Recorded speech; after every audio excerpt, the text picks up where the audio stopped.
नमस्कार विद्यार्थियों, इसकी पूर्व की क्लास में हमने जयसिंह प्रसाद का परिचय पढ़ा था और उनकी जो मधुआ कहानी है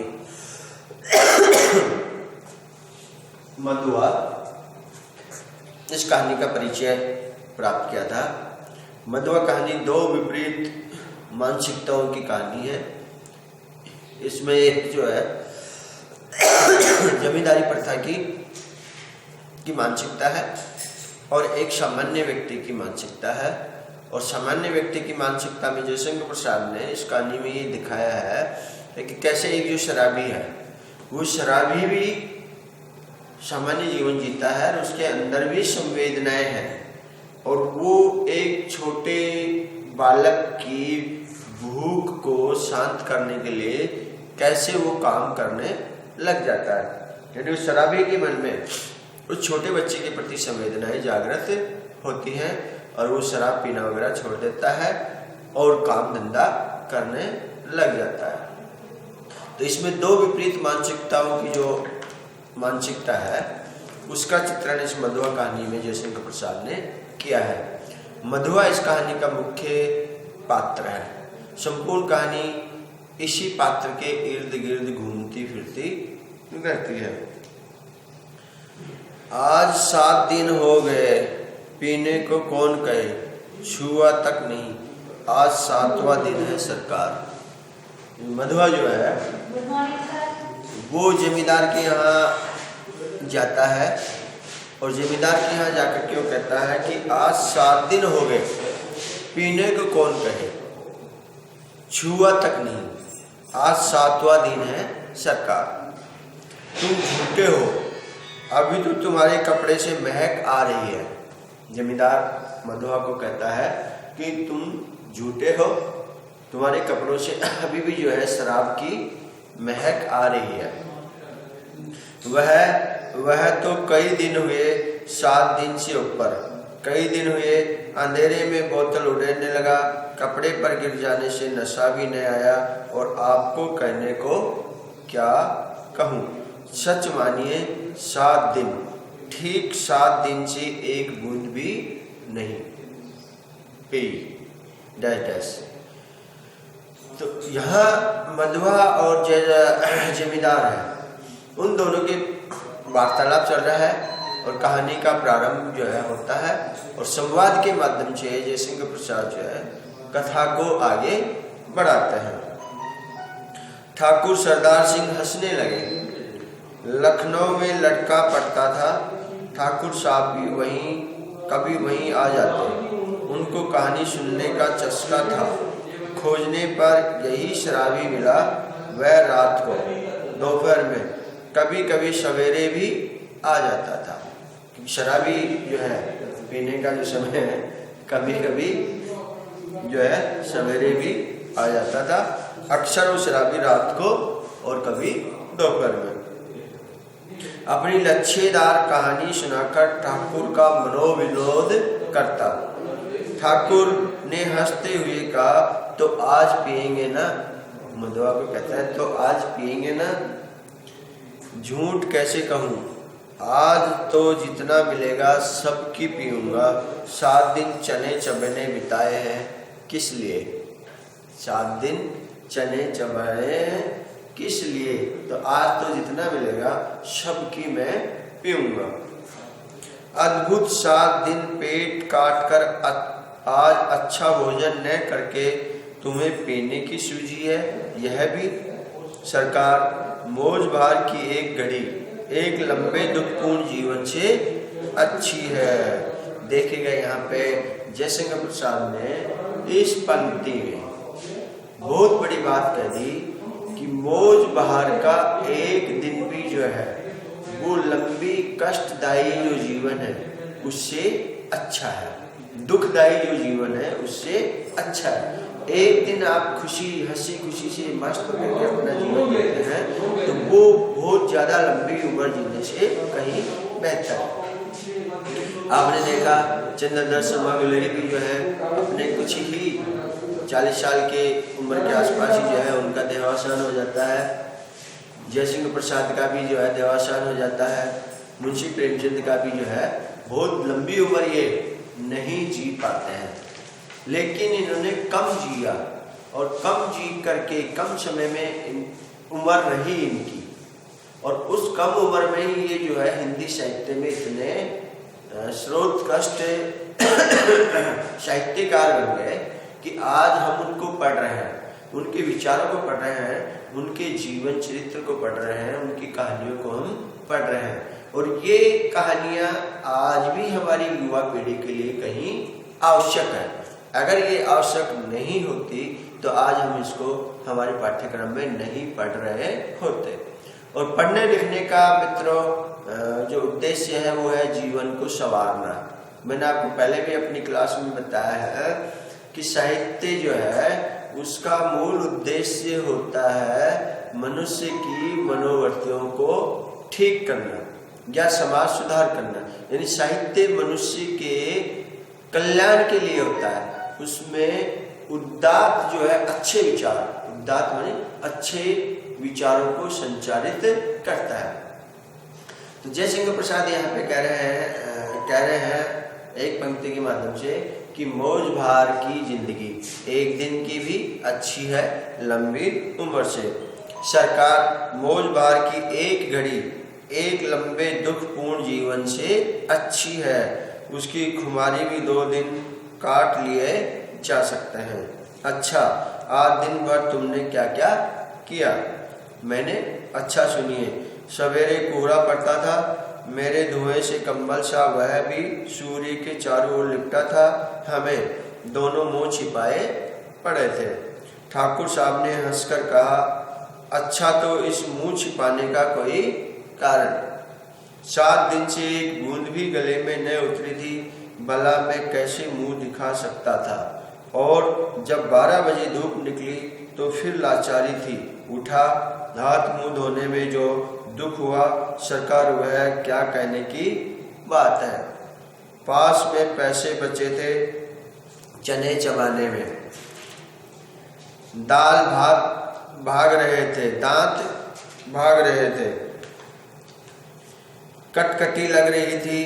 पराठे वालों के यहाँ पूछा, धीरे धीरे खाता रहा और अपने को सेकता भी रहा। फिर गोमती के किनारे चला गया। घूमते घूमते अंधेरा हो गया, बूंदें पड़ने लगी, तब कहीं भागा और आपके पास आ गया। अच्छा, शराबी एक जमींदार को कहता है, अच्छा जो उस दिन तुमने गडरिए वाली कहानी सुनाई थी जिसमें आसूफुद्दौला ने उसकी लड़की का आंचल भुने हुए भट्टे के दाने के बदले मोतियों से भर दिया था, वह क्या सच है? शराबी कहता है, सच? अरे वह गरीब लड़की भूख से उसे चबाकर थू थू करने लगी, रोने लगी। ऐसी निर्दय दिलगी बड़े लोग ही कर बैठते हैं। सुना है श्री रामचंद्र जी ने भी हनुमान से ऐसा ही किया था। ठाकुर साहब ठटा कर हंसने लगे, पेड़ पकड़कर हंसते हंसते लौट हो गए। सांस बटोरते संभाल कर बोले, और बड़प्पन किससे कहते हैं? कंगाल तो कंगाल, गधी लड़की, भला उसने कभी मोती देखे थे? चबाने लगी होगी। मैं सच कहता हूँ, आज तक तुमने जितनी कहानियाँ सुनाई सब में बड़ी टीस थी। शाहजादों के टुकड़े, महल की अभागिन बेगमों के निष्फल प्रेम, करुण कथा और पीड़ा से भरी हुई कहानियाँ ही तुम्हें आती हैं। पर ऐसी हंसाने वाली कहानी और सुनाओ तो मैं तुम्हें अपने सामने ही बढ़िया शराब पिला सकता हूँ। देखिएगा, इस पद्यांश में एक गरीब लड़की है, उसको जो है एक राजा जो है दान देता है मोती, लेकिन गरीब की भूख जो है वो मोतियों को क्या समझे, वो उनको चने समझ करके चबाने लग जाती है। तो यहाँ एक ऐसी मानसिकता, गरीबी वाली जो मानसिकता है कि गरीब के लिए मोती का कोई महत्व नहीं होता है, गरीब के लिए रोटी का महत्व होता है। उसे रोटी चाहिए, उसके ना कि उसको मोती मानक या हीरे जवाहरात चाहिए। पेट की जो भूख है, उस पेट की भूख को यहाँ जयशंकर प्रसाद ने इस शराबी के माध्यम से उस लड़की की जो कपोल कल्पित कहानी है उसको वो बताते हैं जयशंकर प्रसाद जी।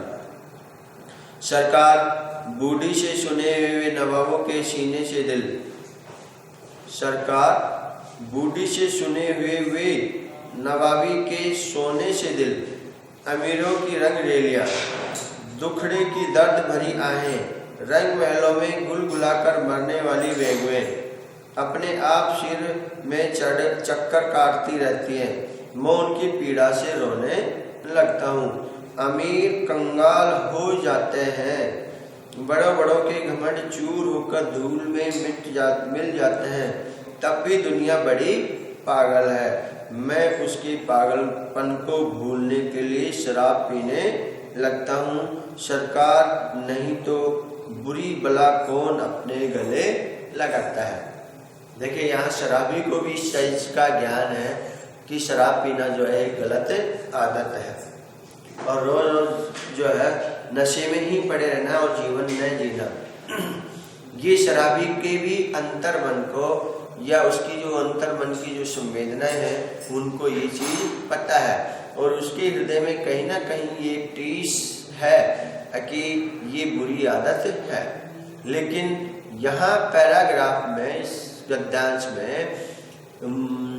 जय प्रसाद जी ने इस ओर भी इंगित किया है कि जमाने की जो सच्चाइयाँ हैं, समाज की जो सच्चाइयाँ हैं, समाज का जो दोगलापन है, समाज में जो दोहरी मानसिकता के जो लोग हैं, दोहरे मानदंड जो अपनाए जाते हैं और सामाजिक जो व्यवस्था है उसका भी इस पैराग्राफ में चित्रण किया है। सरकार नहीं तो बुरी भला कौन अपने गले लगाता है, बड़ों बड़ों के घमंड चूर होकर धूल में मिल जाते हैं, तब भी दुनिया बड़ी पागल है, तब भी दुनिया बड़ी पागल है। इस पंक्ति में उन्होंने जयशंकर प्रसाद जी ने समाज की जो संरचना है, समाज की जो बुराइयां हैं, समाज में रहने वाले जो व्यक्तियों की बुराइयां हैं उनका वो चित्रण करते हैं, बताते हैं। ठाकुर साहब घूमने लगे थे, अंगीठी में कोयला दहक रहा था, शराबी सर्दी से ठिठुरता जा रहा था, वह हाथ सेकने लगा। सहसा नींद से चौंक कर ठाकुर साहब ने कहा, अच्छा जाओ, मुझे नींद लग रही है। वह देखो 1 रुपया पड़ा है, उठा लो, लल्लू को भेजते जाओ।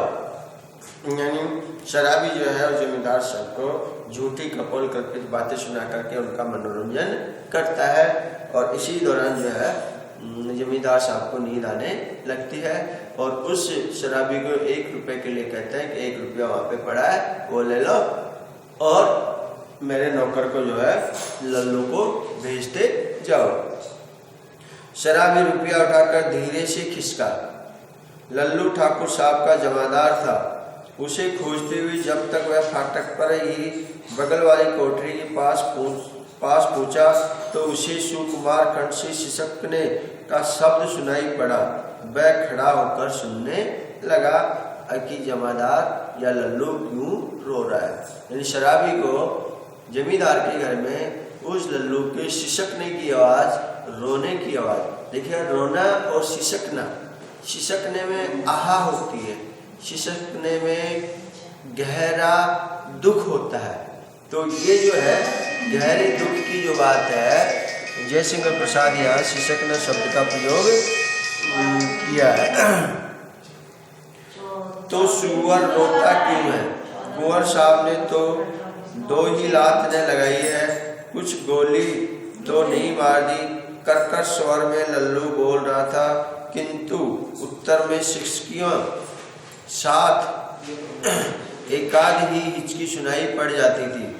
अब और भी कठोरता से लल्लू ने कहा, मधुआ जरा सो रह, नखरा न कर, नहीं तो उठूंगा तो खाल उधेड़ दूंगा, समझ न। शराबी चुपचाप सुन रहा था। बालक की सिसकी बढ़ने लगी, फिर उसे सुनाई पड़ा, ले भागता है कि नहीं, क्यों मार खाने पर तुला है। भयभीत बालक बाहर चला आ रहा था। शराबी ने उसके छोटे से सुंदर गोरे मुंह को देखा। आंसू की बूंदें ढुलक रही थी। बड़े दुलार से उसका मुंह पोंछते हुए उसे लेकर वह फाटक से बाहर चला आया। 10 बज रहे थे, कड़ाके की सर्दी थी। दोनों चुपचाप चलने लगे। शराबी की मौन सहानुभूति को उसे छोटे से सरल हृदय ने स्वीकार कर लिया। वह चुप हो गया। अभी वह एक तंग गली पर रुका ही था कि बालक के फिर से सिसकने की उसे आहट लगी। वह झिड़क कर बोल उठा, अब क्यों रोता रे छोकरे। शराबी जो है, यानी शराबी की संवेदनाएं उस बच्चे के साथ जुड़ जाती हैं और शराबी बच्चे को समझाता है कि लल्लू ने तेरे को डांटा ही तो है, लात घुसे ही तो मारे हैं, हम तो यहाँ रोज ही जो है इस तरह की बातें सुनते हैं। और शराबी उस बच्चे को अपने साथ लेके चल देता है और जो है उसकी मौन स्वीकृति, शराबी की मौन स्वीकृति को बच्चा समझ जाता है कि ये मेरा समर्थक है, मेरा समर्थन करता है। धीरे से वो चुप हो जाता है। उसके बाद फिर वो वापस से जो है सिसकियाँ भरने लगता है। तो अब क्यों रोता है रे छोकरे, मैंने दिन भर से कुछ खाया नहीं, इतने बड़े अमीर के यहाँ रहता है और दिन भर तूने खाने को नहीं मिला। देखिएगा यह मानसिकता, इतने अमीर के यहाँ तू रहता है और दिन भर तेरे को खाने को नहीं मिला। दो मानसिकताएं, एक गरीबी की मानसिकता समाज में और एक जमींदारी की मानसिकता। यहाँ पर जीवन की जो खाई है समाज में, जो गहराई है समाज में, उस खाई को भी यहाँ पर जयशंकर प्रसाद ने चित्रित किया कि अमीर लोग कैसे गरीबों का शोषण करते हैं। यही तो मैं कहने गया था जमादार के पास, मार तो रोज खाता हूँ, आज तो खाना भी नहीं मिला। कुंवर साहब का ओवरकोट लिए खेल में दिन भर साथ रहा, 7 बजे लौटा तो और भी 9 बजे तक कुछ काम करना पड़ा। आटा रख नहीं सका था, रोटी बनती तो कैसे। जमादार से कहने गया था।